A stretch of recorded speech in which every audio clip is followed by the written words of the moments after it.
Our next guest is helping coordinate the firefighting efforts in his community. Jim Arnold is Candle Lake's fire chief and emergency services manager. So you're in charge of sending firefighters into the field. What are they telling you? So at this point in time, we haven't sent a lot of firefighters into the field. We actually sent 2 in today to do some looking around the East Trout Lake area and the Pippo Creek area. And so let's talk about the wildfire. 300,000 hectares. Kind of put that in perspective for us. How big a fire are we talking about? So when we think about the size of the fire, Saskatoon is about 22,000 hectares. So when we put it in that term, so it's probably about 18 times the size of Saskatoon. If you had to drive around it, it would be about 250 kilometers. And your community right now, as I understand it, is not threatened by the fire, but you're concerned about the possibility of the wind shifting direction. So I like to be prepared for anything possible. I can't have my people going down the road with walls of fire on either side. So we're a little bit more proactive, I guess, than some other places. And we're just trying to make sure that we keep our citizens safe up here.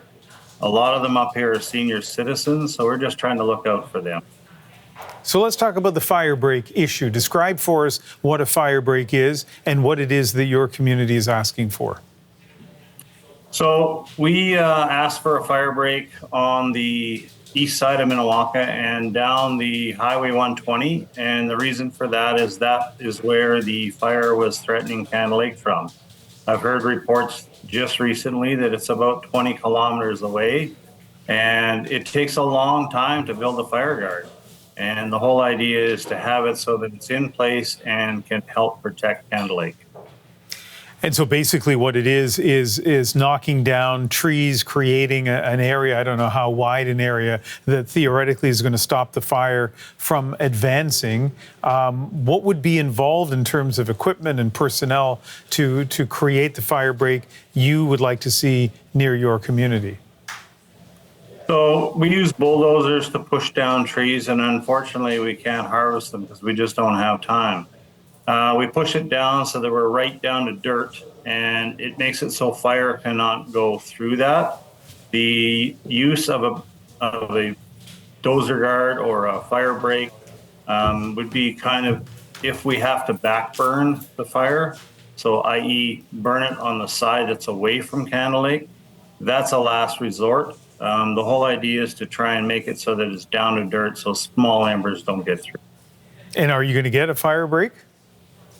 They are working on a fire break. SPSA has brought in a number of bulldozers. I know they're actively working and they're getting it done. And tell me this evening what it's like in Candle Lake in terms of physically, like are you seeing smoke, and emotionally, how are people feeling? So smoke today is very, very minimal. We had a wind shift, so the wind is kind of coming out of the southwest. So it's tending to blow the smoke away from Candle Lake. Candle Lake residents are definitely nervous. And you know something? We're trying to maintain a calm atmosphere here. I know I have seen lots of boats, RVs, skidoos, everything leaving Candle Lake because people are trying to protect their assets.